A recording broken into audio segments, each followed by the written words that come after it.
تحتيلوني كله شالوم ديو زي أكليت يا بجبرازي እግዚአብሔር ይባረክ እግዚአብሔር ያድአና ስለዘሎ አምላኽ ይመስገን ስለዝነበረ ሁሉ ፕሮግራም አምላኽ በደቀና ይዛረበና ጸኒሑ በቃ ማከልና ደማ ጎይታሉ ጎይታ ይባረክ እግዚአብሔር ይባረክ ሎማዓልቲ ዝተዳሎ ሰባሎ ዲዩ እግዚአብሔር ክዛረበን ይሉ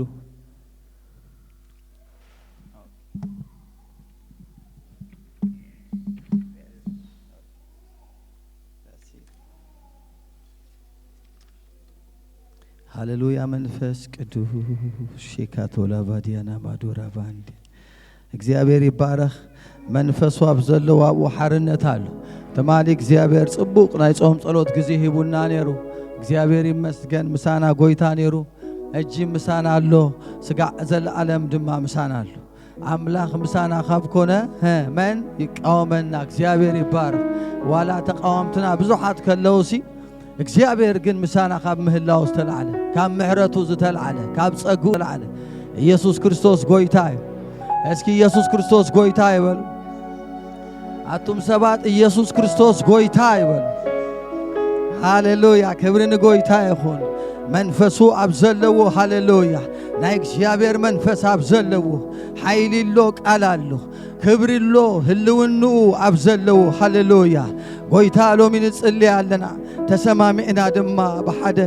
አባቶይ አኪብካና ለኻ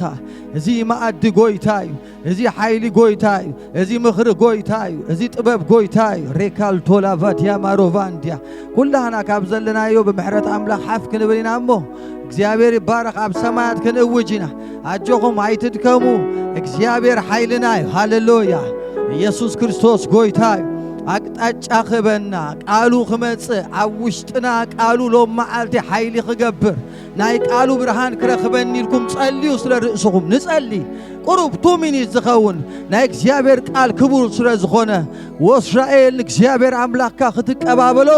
ተዳዕሎ ይዝብል ሃሌሉያ ምድላውናትናዩ ሃሌሉያ ልብ ሰብ ክፈት ጎይታ ልብ ሊድያ ርእይዎምሲ ካብቲ አኼባ ልባ ኸፊቱላ ምኽንያቱም ሊድያ ጽንትብል ነራ ሎሚ ልበይ ክፈተለ ይበልዎ እግዚአብሔር አባቶይ አነን ህዝብኻ ናብ ቅድሚኻ ደው ኢልና ኣለና አባቶይ ንቃልካ ጸሚዕና መጺና ኣለና ንቃልካ ጠሚና መጺና ኣለና መንፈስ እግዚአብሔር ሎሚ ንህዝብኻ ክትዛረብ ጽልይ ኣለኽ በጌታ በኢየሱስ ስም ዓጋቲ ሁሉ ይልዓል ከልካሊ ሁሉ ይልዓል ዘይናትካ ዘበለ በኢየሱስ ስም ይነቀል ማይከም ዝብተን ጸላእትና ይበተኑ አባቶይ ብስምካ ነዚ ቦታ ረገጽናዮ ኣብ ልዕሊ አንበሳ ተመን ሽደን አንበሳ ገበል ክትረግጽ ኢኻ ጽሑፍዩ ሎም መዓልቲም ኃይልና ኢኻ በጌታ በኢየሱስ ስም ቃልካ በስልጣን ይለቀቅ ቃልካ በኃይል ይለቀቅ ቃልካ በሞገስ ይለቀቅ ቃልካ ሎም መዓልቲ ንጸልማት የብርህ ኣብ ቃልካ ዘሎ ብርሃን ጎይታ ንጸልማትና የብርሃዮ ሰማያትና ይከፈት ቃልካ በስልጣን ይለቀቅ እግዚአብሔር አባቶይ አፈይ ምስከፈትኩ ነቲ ምስጢር ወንጌል ብትብዓት ክነግር ባረኻ ቃል ስለ ዘሃብካኒ የመስግነካ ኣለኹ እግዚአብሔር አባቶይ እንሆ ነዚ ህዝቢ ናአና ጎይታ ተሐስቡ ሐሳብ ሰናይ ስለ ዝኾነ ተመስገን በጌታ በኢየሱስ ክርስቶስ ቅቡእ ስም ጸለና አሜን እግዚአብሔር ይባረክ አምላኽ ይባረኩም ሃሌሉያ ኢየሱስ ክርስቶስ ጎይታይ ከመ አምላኽና ዝበለ አምላኽ ስለዘየለ ኣብ ዘመናት ጎይታ ርእሱ ብዘይ ምስክር ኣይሓደገን እግዚአብሔር አምላኽ ኣብ ዘመን ኩሉ ይመጽእ እሞ ጎይታ ንህዝቡ ይዛረብ እግዚአብሔር አምላኽ ክዛረብ ከሎ ድማ ነቲ ዝኾንካዮ ዘለኻዮ ዝረአይ ዘይኮነ ነቲ ዝራኤልካ ይዛረበልካ እግዚአብሔር ክዛረብ ከሎ በቲ ንሪኦ ብኹነታት ኣይኮነን እግዚአብሔር ክፈጥር ከሎ ዋላ ፈጣጥሩ ግሩም ስለ ዝኾነ ሰማይ ክፈጥር ምድሪ ያድልዮን ምክንያቱም ሓደ ሰብ ሓደ ነገር ክገብር ኣብ ሓደ ቦታ ደው ይብል እግዚአብሔር ግን ሰማይ ክፈጥር ምድሪ አይነበረን ቃል ይዝነበረ ኣብቲ ቃል ግን እቲ ምድሪ ነሩ ኣብቲ ቃል ግን እቲ ሰማይ ተፈጢሩ ኣብቲ ሰማይ ድማ እቲ ቃል ይፈጢሩዎ ስለዚ እቲ ቃል ስልጣን ኣለዎ እቲ ቃል ኃይል ኣለዎ ናይ ምፍጣር ኃይል ኣለዎ ካብ ዘየሎ ናብ ህልው የምጽእ ናይ እግዚአብሔር ቃል ክንገር ከሎ እቲ ቃል አምላኽ ባዕሉሲ ኣብ ውሽጥኻ ዝፈጥሮ ኃይል ኣሎ እዚዩቲ ዓቢ ሚስጥር አባና ዘሎ እግዚአብሔር ይባረክ ኣብ ዘመናት እግዚአብሔር ንህዝቡ ክግለጽ ከሎ እግዚአብሔር ክመጽእ ከሎ ክንደይ ጥዕም እግዚአብሔር ይባረክ ሎም መዓልቲ ኣብ ልበይ ዘሎ ቃል ጎይታ ይመስገን ንኹላህና ድምጽዩ ቃልዩ ክንሕዞለና ክንኣምኖለና ኣረኣያና ኣብዚ ቃል ድማ ክንልውጦ ግባእ ስለዚ ሎሚ ኣብ ልበይ ዘሎ ቃል ኢማኑኤል ዝብል እዩ እስኪ አማኑኤል በሉ ኩልኩም አማኑኤል በሉ እግዚአብሔር ምሳና አሜን አሜን እግዚአብሔር ይባረክ እዚ ቃል እዚ ኩላህና ኣብ ማቴዎስ ወንጌል ምዕራፍ 1 ፍቅዲ 23 ከነንብቦ ኢና ጎይታ ይባረክ እግዚአብሔር ይመስገን ሃሌሉያ መንፈስ ቅዱስ ተባረክ በዚህ ቃል ጀምርና መንፈሱ ከም ዝመርሐና ምስቲ ግዜና ክንከይዲና ጎይታ ረዳአና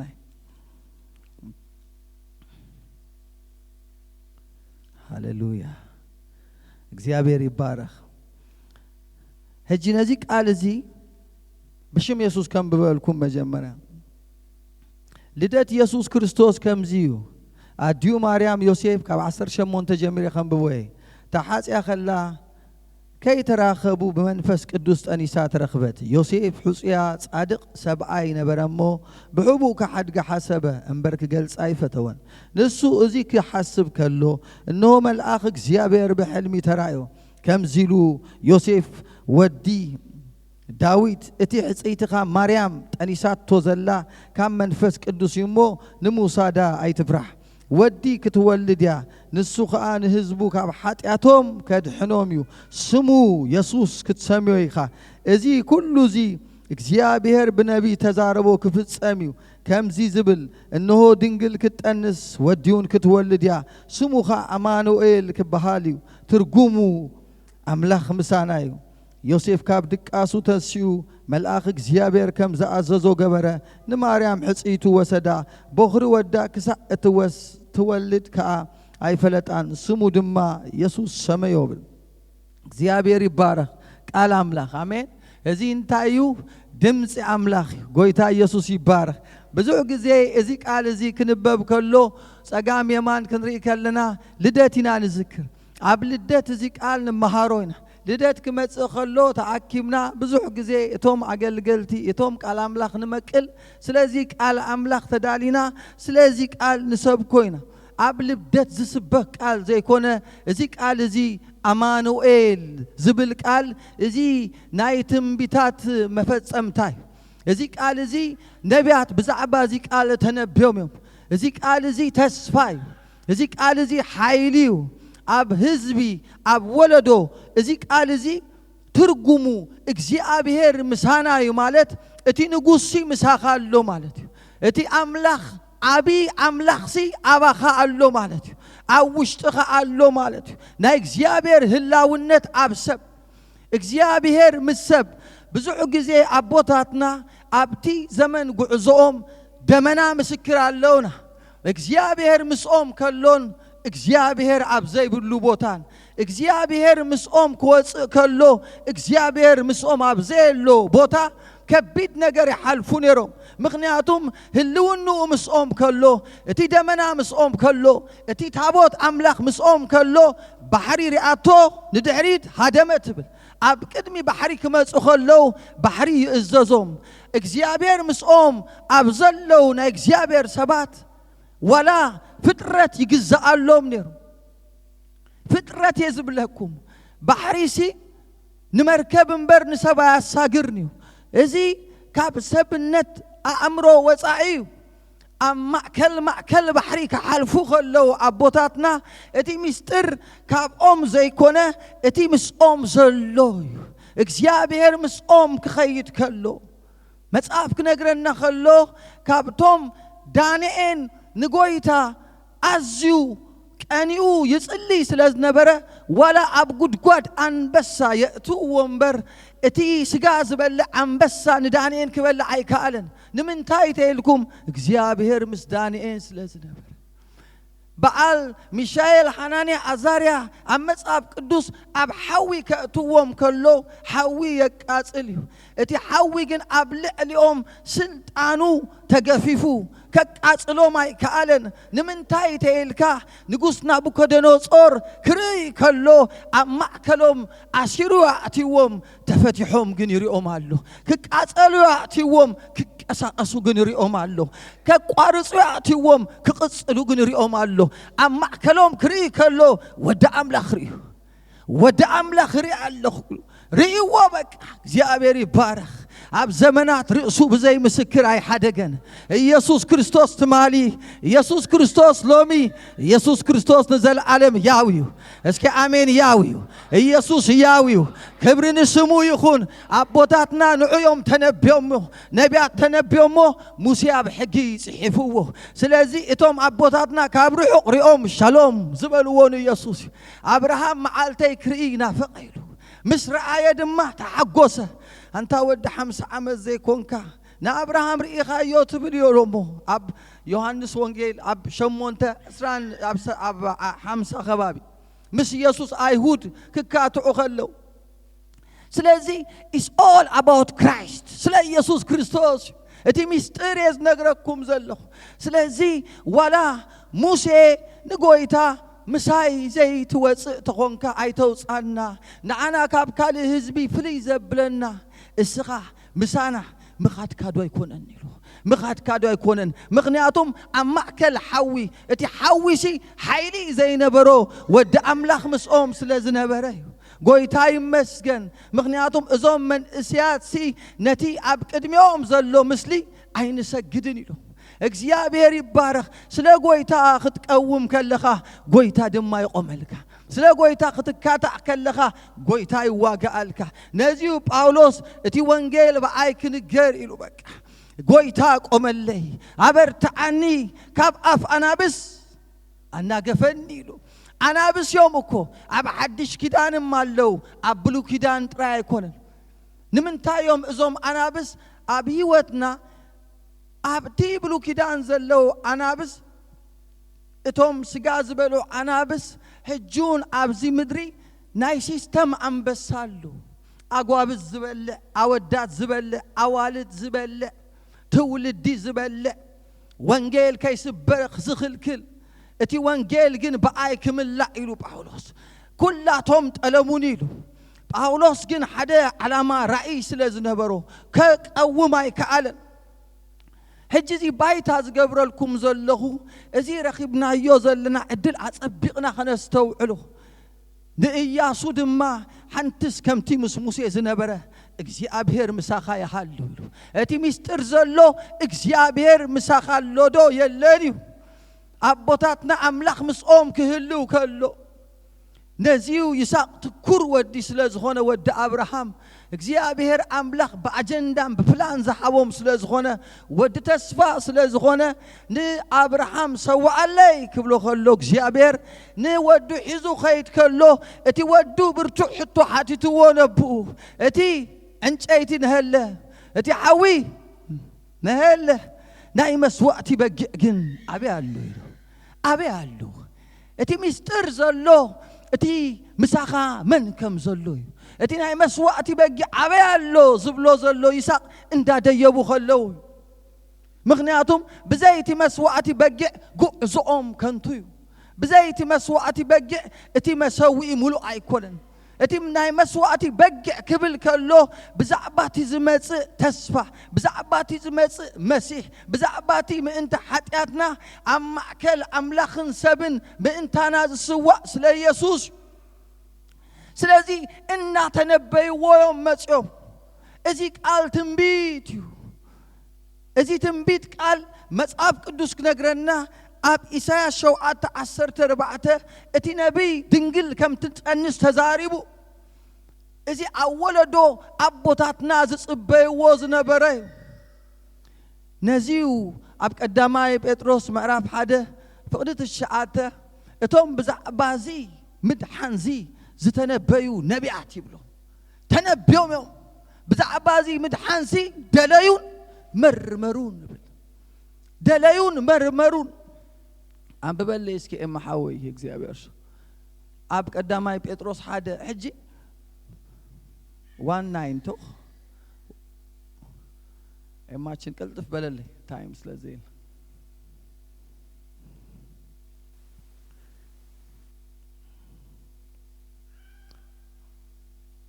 قلت في ماتش سمعوه دلايون مرمرون قصل إيماج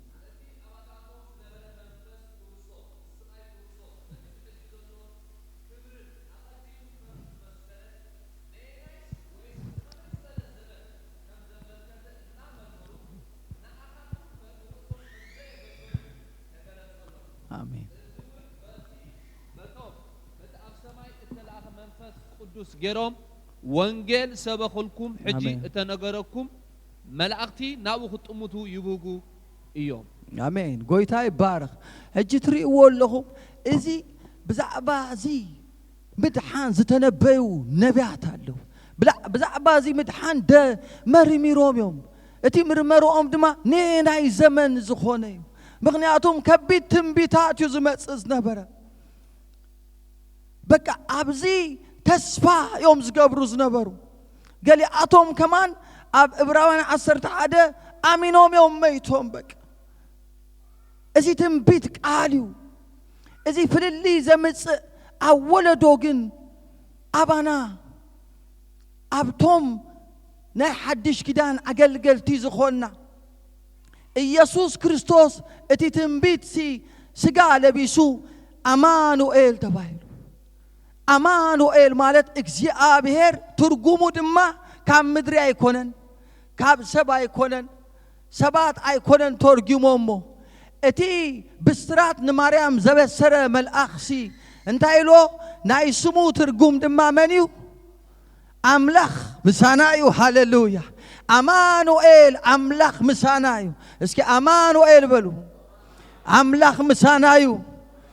አምላኽ ምሳናዩ እግዚአብሔር ይባረክ አምላኽ ምሳናዩ እዚ ዓቢ አምላኽ ሲ ምሳኻ ክኸውን ከሎ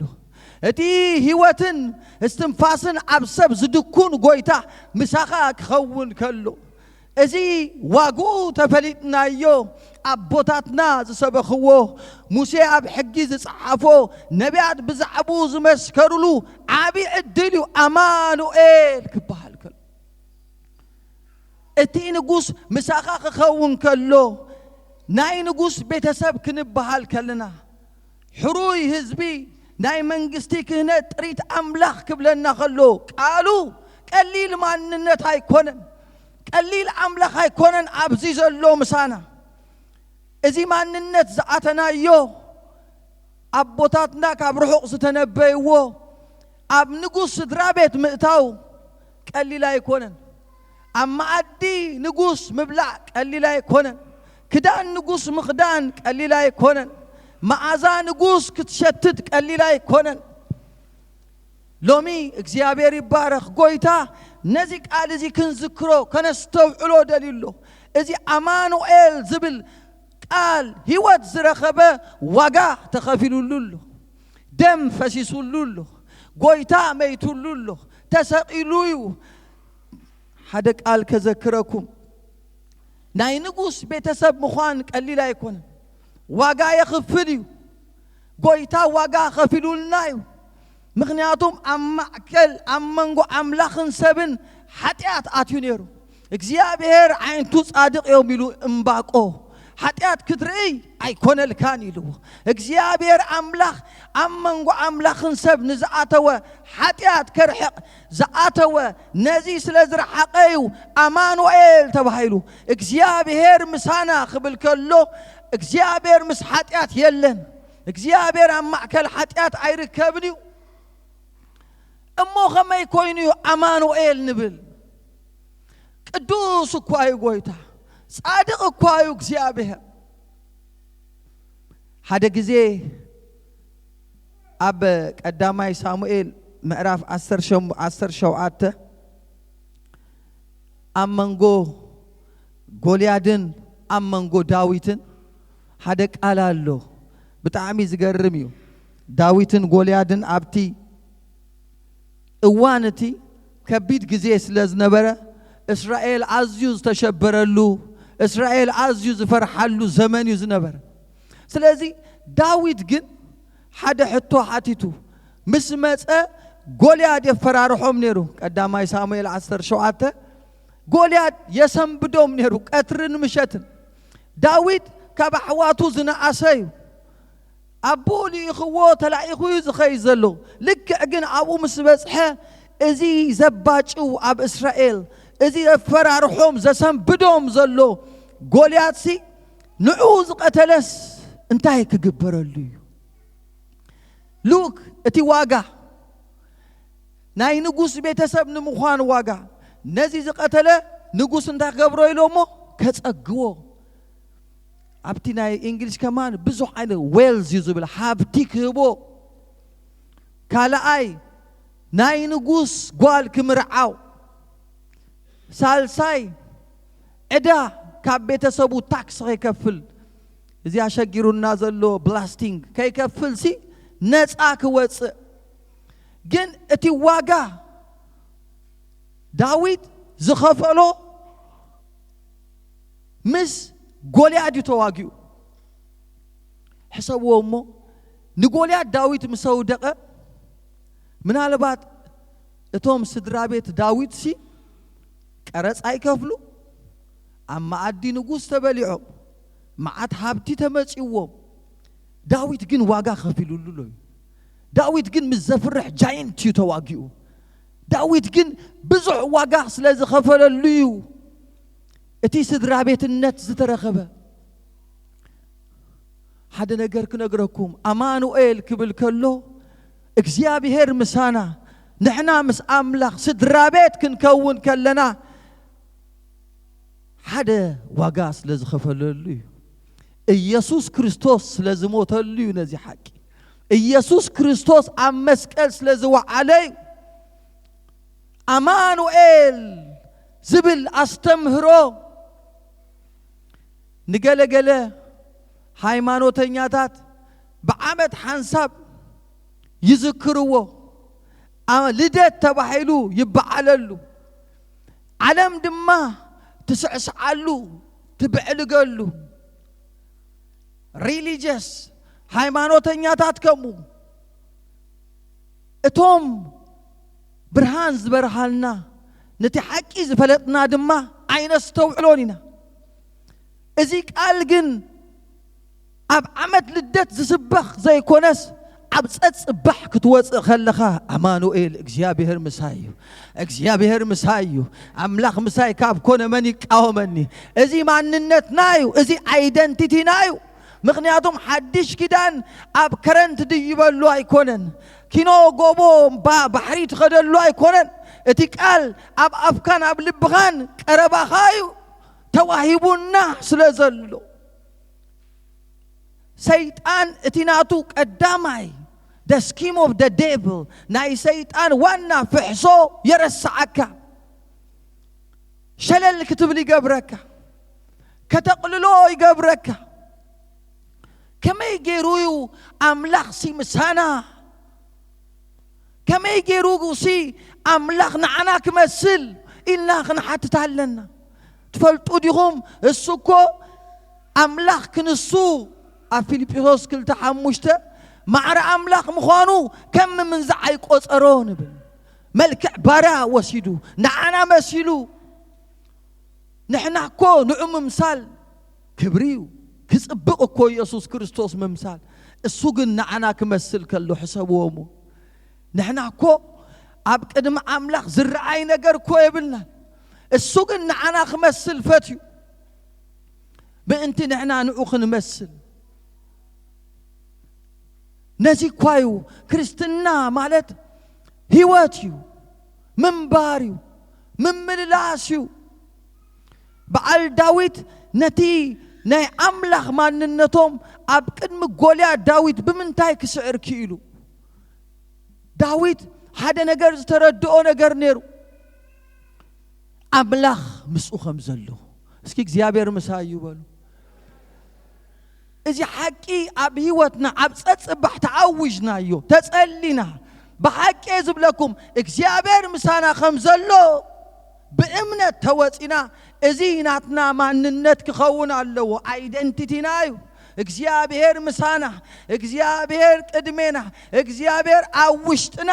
መቅደስ ምዃንና ክንፈልጥ ተንቀሳቀስቲ መቅደስ ኢና ንሕና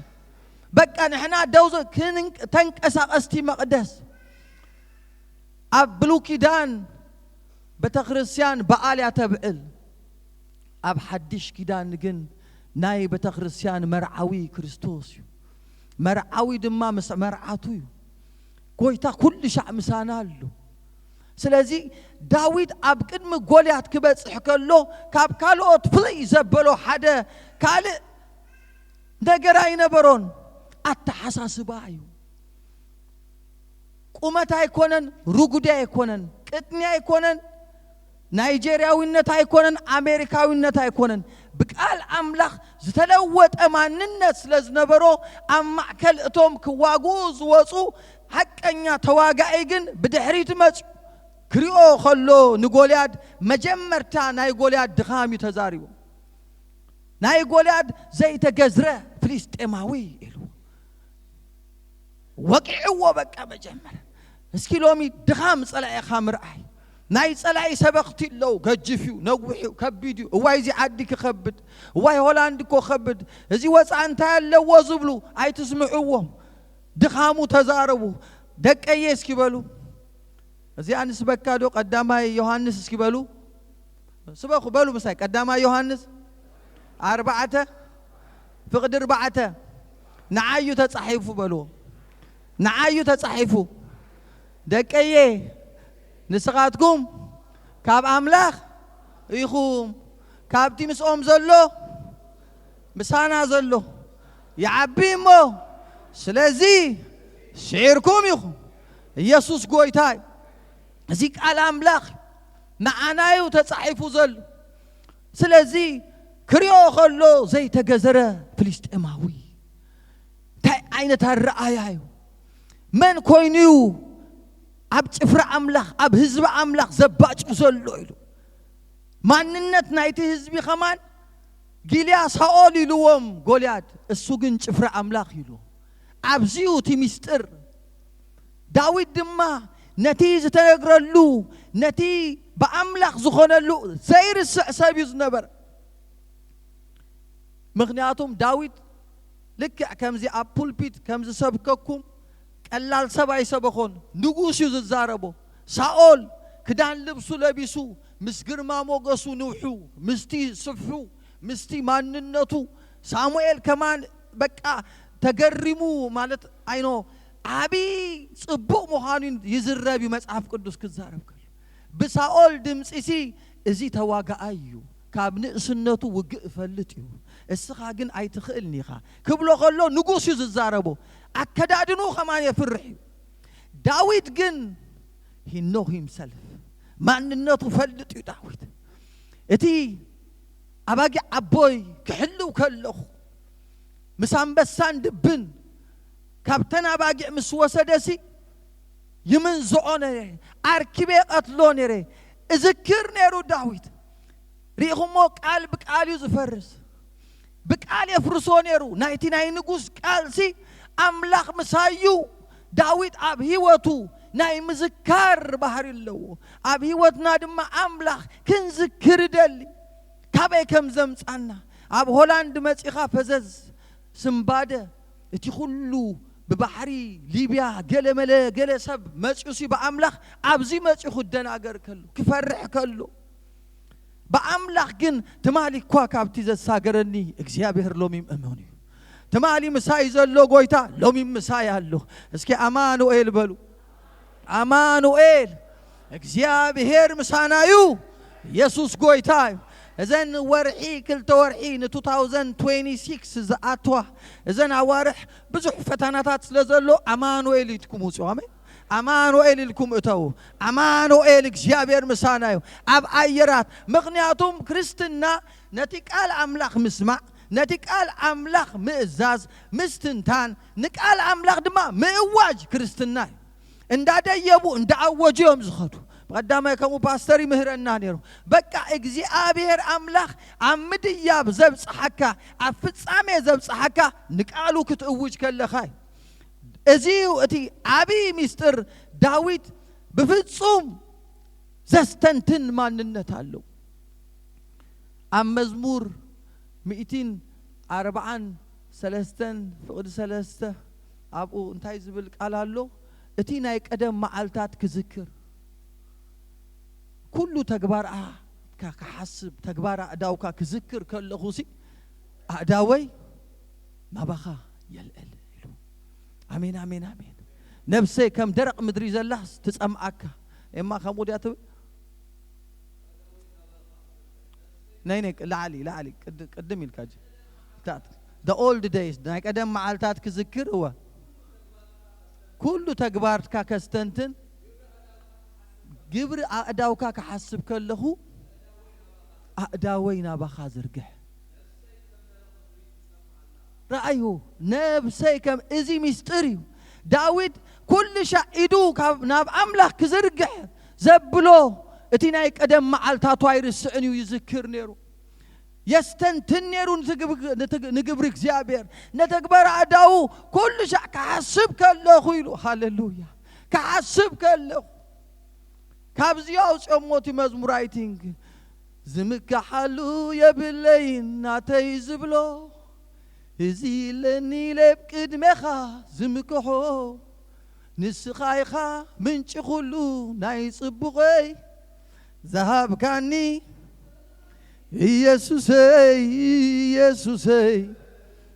يسوسي ذهب كاني زلوني هاليلويا غويتا او يسوس غويتا كم اتبل الله مجمرا خجمر كلا انت تبل مهرتكا كحسبو كلخو كذكرو خلخو تماريخي اداوي يزل ناتي زبلو كم زيلو ازي زماري كابزي وسيدو باي ذا وي ازي مزمور 243 زلو ناي داويت محرتكا داويت سي بقى كل شيء ناي قدم معلتاتو ذكر صبر السعيو داويت قلنا ناي قدم معلتاتو مذكر زي كونه ولا نفسو نفسين እግዚአብሔር باركي زتقبرلكي كله اي ترسي زي مدحان زي أبصت صبح كنذكرولن بزح جزء سيطان يرسعك سلازخون ما أنتي نتيناتو خذكرك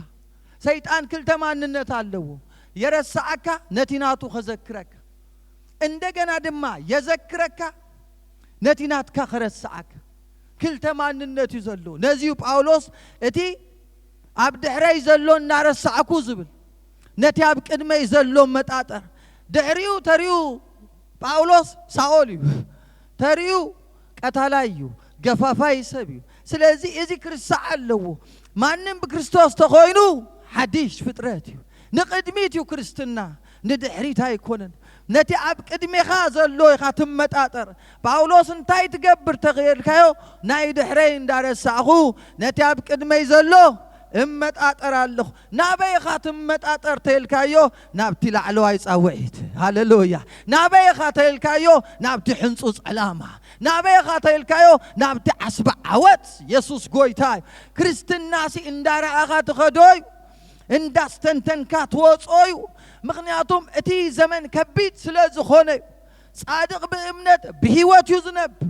زمن مدياب بقال أملاخهم دايبهم إسرائيل يبل نحنا كو حجي بلو اندابلنا أنا مجم عاويلة دقامو يبلكم زلهو أب صحاي كوي مسوم كبيت صحاي زفرح قوبو بتعمي زي متشوبوتا اندا خدوس إسرائيل يبل تأكيبهم إسرائيل يبل እግዚአብሔር ምሳናተ ዘይነብርሲ እግዚአብሔር ምሳናተ ዘይነብርሲ ሰባት ክትስኡና ኸለው ብልተም ህያዋን ከለና መዋሐጡና اتي عبوي مايات بنفسنا محالفة نابي مسلككم كنملس زلنا نابتي منشنا كنملس علنا لو ميكو أبك الأملاك نسلتنا علنا كنلوت علنا عم تشوت كوينا تزي عوجنا يو نزيك قال نتي قوبو عين ديبونينا قال أملاك أب هيوتك أب حدارك أب سرحك أب تمرتك أب موسعك أب مئتاوك زيك قال أملاك كتأوجون لك إند أوج يوم زديبو إند أوج يوم زودو سيطان مو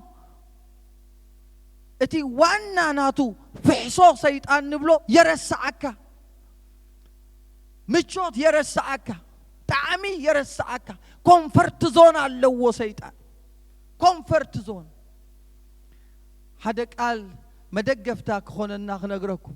زوم دقنا عملاق يباركم ملأخت يوم زنقرنا زنبرو أستير أبهيوتا እግዚአብሔር አምላክ በዓላማዩ አብቲ ቦታ አትይዋ አስቴር ግን አብቲ ዘአቶትሉ ቦታ ብጣዕሚ ካብቲ ጽሑፍ ትሪኦ ካብቲ ነዓዝ ቀረበላ ካብቲ አባግራድ ጀሚርካ አግራድ አለዋ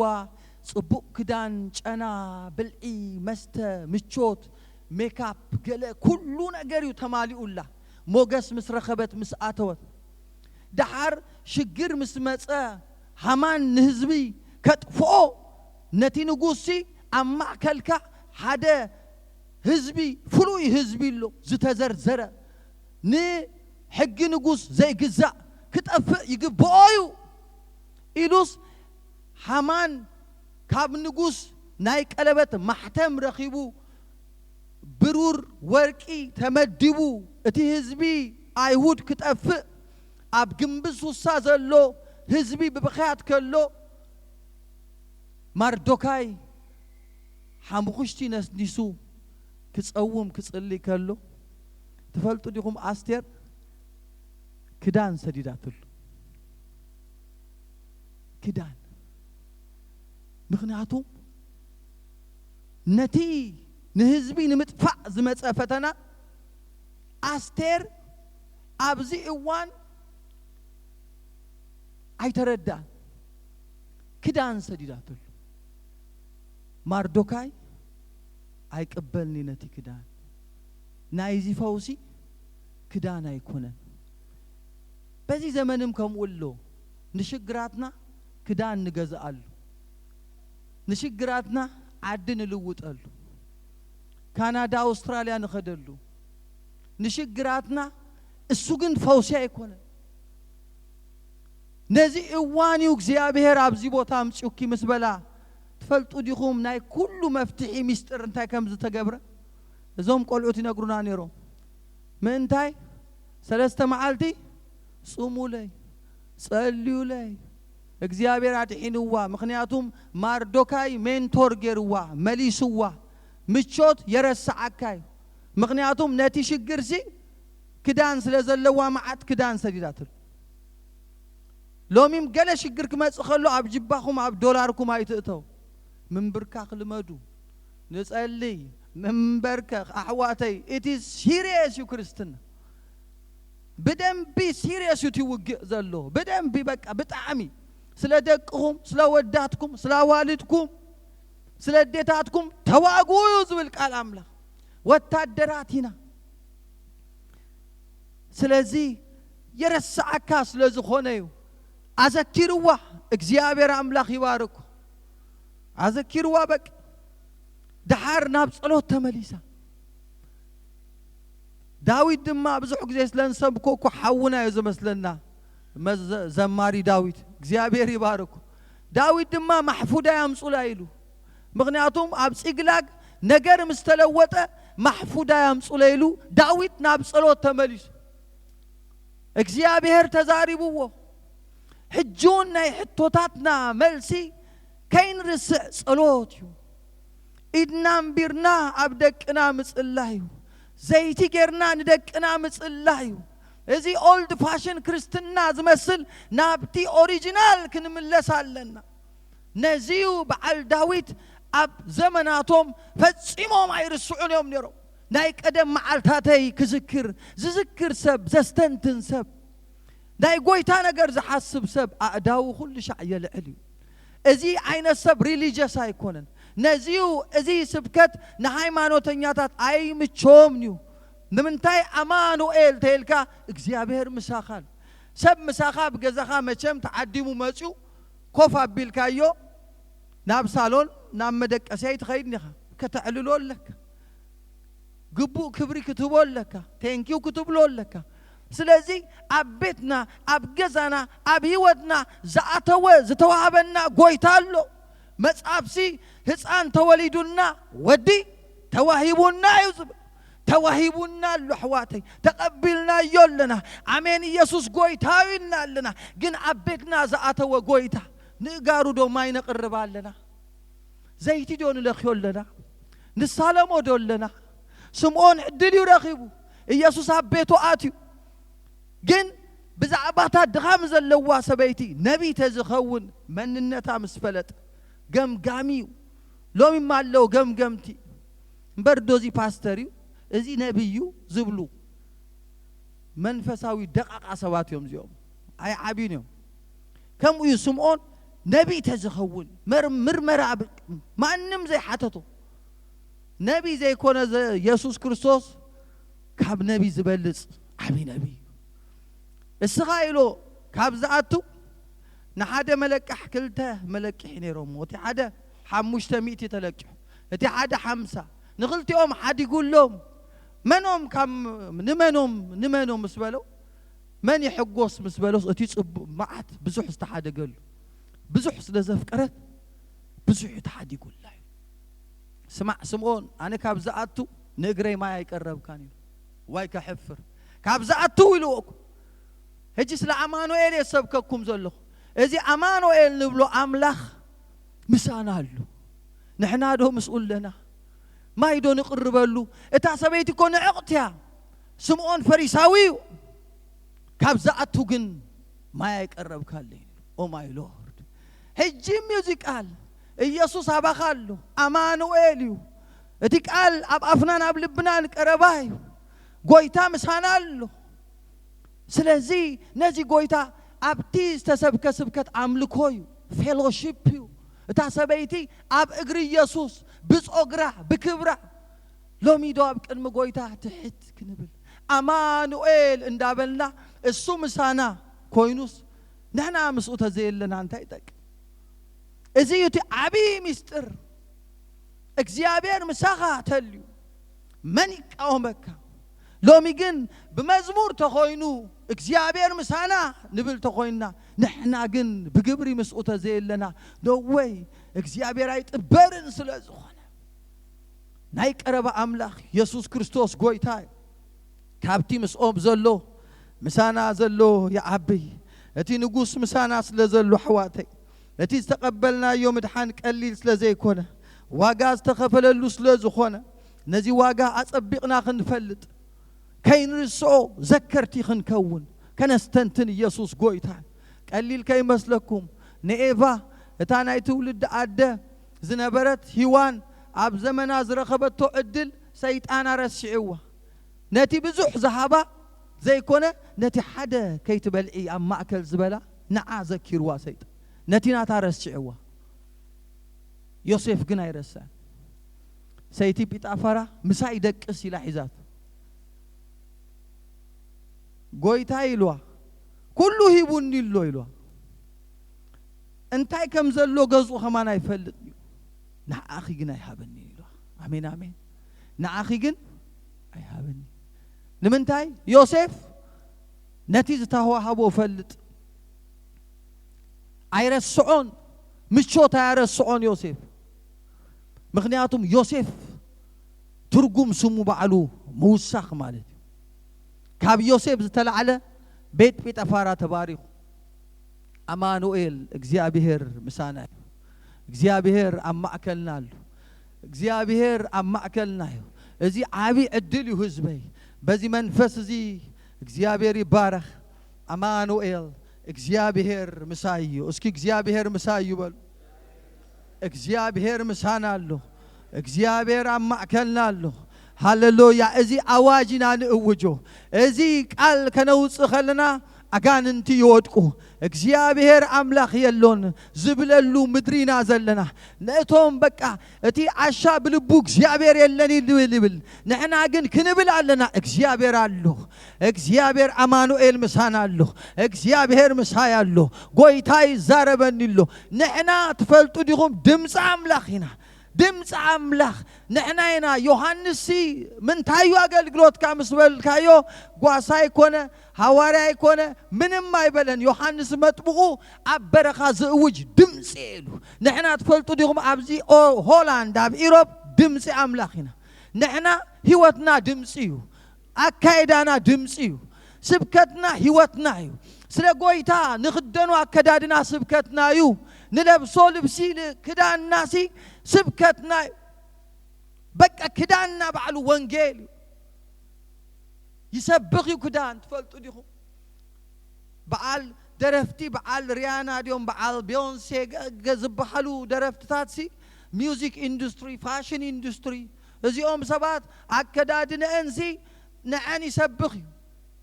ኢየሱስ ጎይታይ ሎሚ ግን ክዳንናም ክሰብኻለሁ አዘራረባና ክሰብኻለሁ አካይዳና ክሰብኻለሁ ክንፍለይ ብግድዩ ደቅ ጎይታይና ዋጋ ተኸፊሉልናሎ ዳሓር ከምኡ ምስኮንካ ኩሉ ሻዕ ክብሪ ምሳኻሉ always glory ምሳኻሉ ቅብዓት ምሳኻሉ ሓይሊ ምሳኻሉ አጋንንት ደዋ ያብሉኻን ኩነታት አይልውጠካን እቲ ሓዊ ሓይሊ ከም ዘይነበሮ ናይዚ ምድሪ ሓዊ አይበልዓካን ሲድራቅ ሚሳቅ አብዲናጎም አይሰገዱን ከይትሰግድ ዘስግድ ዘመን መጽአሉ ንብዙሓት ዘስገደ በቃ ንብዙሓት ዘስገደ ነገር እዩ ዝመጽእ ዘሎ ሰብ ሓሚሙሎ በቲክቶክ ሓሚሙሎ በሚዲያ ሓሚሙሎ ሰብ በቃ ብዙሕ ሰብ እዚ ናይዚ ዘመን ጎልያድ እዩ ናይዚ ዘመን አንበሳዩ ንብዙሓት ሰብ ዝበልዐ እመኑኒ ንጥቕሚ ንጽቡቕ ነገር ተዘይተጠቂሙኩምሉ ሚዲያ you have to take care ተጠንቀቁ ብጣዕሚ በሚዲያ ኣብ ጉድ ዝኣተው ክንደይ ጻውዒ ዘለዎም ሰባት ኣለው ቀልጢፍኩም ስክሮል ስቂልኩም ኣይትግበሩ ብሽም ኢየሱስ በልዎ ስክሮል ክትገብር ከለኻ ኣብ ሰፈር አጋንንት የእቶካ ኣብ ሓደገኛ ፊልሚታት ፖርኖግራፊ ዓመጻ ዘለዎ ገዛ የእቶካ ዳሓር መውጻእትስን ዳሓር ኣወል ፊታኣቱ ዳሓር ተተሓቢኡ እንዳጎየ ንዓምር ኣይጅምር ተተሓቢኡ መን የድሕነካ ዳሓር መን የውጻእካ ዳሓር ምእታው ቀሊል እዩ ምውጻእ ግን ከቢድ እዩ አጋንንት ስለዘለዎ ስለዚህ ንሕና አማኑኤል እግዚአብሔር ምሳና አሉ ስለዚህ እዚ ምሳና ዘሎ አምላክ ድማ ቅዱስ እዩ ብዘይ ቅድስና አይረአይን እዚ ናይ ጸጋ ዘመን ስለዝኾነ ኳዩ አማኑኤል ንሰብከኩም ዘለና እምበር አማኑኤል ኢልካ ምስባኽ እኮ የፍርሕ ብጣዕሚ ከቢድ እኮ ስብከት ኣብ ዓመት ሓደ ጊዜ እቲ ሊቀ ካህን ዝኣቱ one time in a year እንዳተንቀጥቀጠ ስለ ርእሱ ኃጢአት ደም ሒዙ ኣብ ዓመት ይኣቱ ነቲ ህዝቢ መልስ የምጻሉ በቃ ከም አኳ مستجاجة አይሰምዕን ምስበለ አንደበቱ አጽይዎ በጣም ይብርቱዕ ነው ሕጅኮ ቀሊሉና ኳይ በአምልኮ ምክንያቱም ጎይታ ምእንታና ስለዛአተወኳ ቀሊሉሎ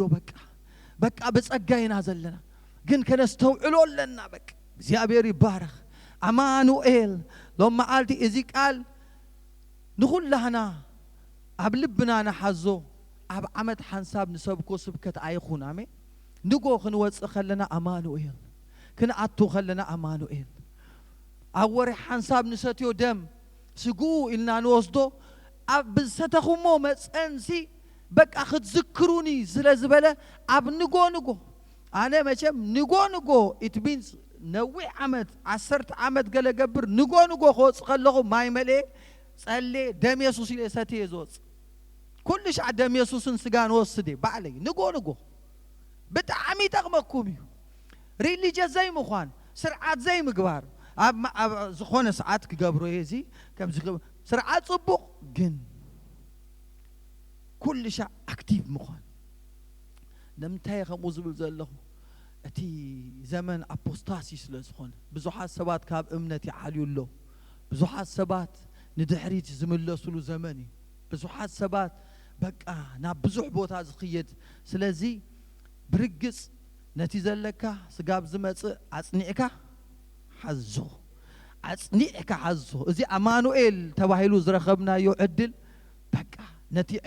ዕንቁ እዩ ኢየሱስ እስኪ ኢየሱስ ዕንቁ ይበሉ ኢየሱስ ዕንቁ እዩ በቃ ዕንቁና እዩ ኢየሱስ ብኹርናና ኣይትሽጡ ነቲ ዕንቁ ኣብ ማዕከል መፋልስ ኣይትደርብዩ እቲ ዝረኸብናዮ ዕድል ኣባህ ዘብል ዕጫ ይበጽሑና ሲሪየስ እዩ ክርስትና እግዚአብሔር ይባረክ እግዚአብሔር ሰናይ አምላክ ምሳና አሎ ሃሌሉያ ስለዚህ ያአኽለና ምስቲ ዘለና ጊዜ